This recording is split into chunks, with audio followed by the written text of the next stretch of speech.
Dr. Bozell. She had a doctorate, but taught at the high school level. Such was the reality for educated women in those days. She taught American and English literature and was a 1920s romantic. Her name was Dr. Ruth Bozell, and I will always remember her. She read aloud the great romantic woman poets of her era, Millay, Wiley, Lowell, Teasdale, others, and they came alive through her. She had a way of reading poetry, which, when expressed, made that resonant rhythm do the talking. My mind's eye opened to looking at the world in a whole new way.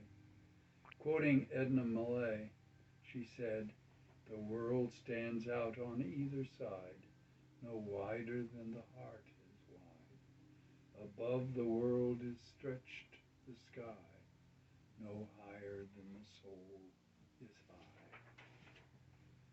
I knew somehow through her reading that it was true of me too. She showed me that in the form so beautiful that I have never forgotten it. I called her about 30 years ago and we talked. I thanked her for teaching me and she was very grateful for the call. She didn't remember me, but at least she knew what her sharing of the beauty meant to me. I loved her. I went to her funeral a few years later. I think I was the only one of her students who did. This is called Daydreaming in Miss Bozell's class. Once in Miss Bozell's American Literature class, I was daydreaming, a pursuit I engaged in often. Not listening at all to what she or the other students were doing or saying. We were studying that week the writing of Washington Irving.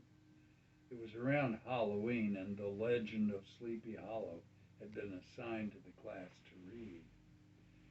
I had read with fascination the story.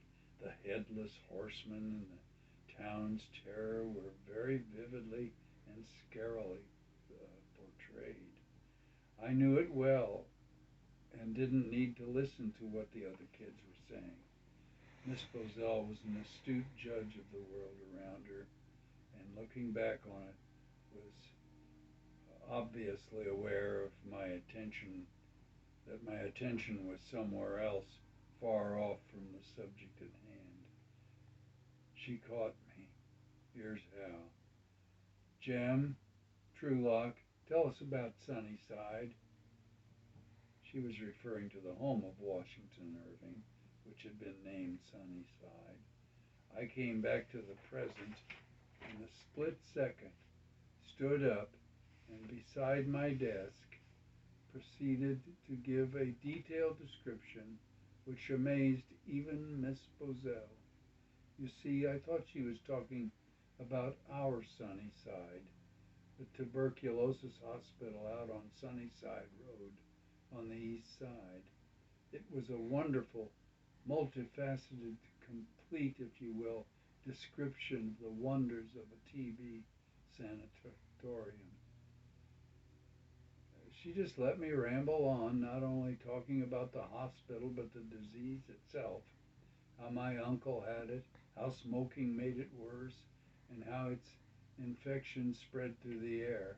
Finally, me not noticing the gaped mouths of the rest of the class, she said, "Important information, Mr. Truelock, but we were not discussing that sunny side.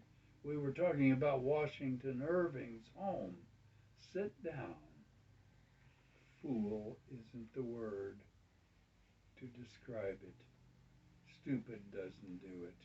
There is no word. Such is the lot of daydreamers. It is a cross we bear. At a class reunion a few years ago, an old friend said to me, "You remember that time in Miss Bozell's class?" I cut her off. "Yes, I remember."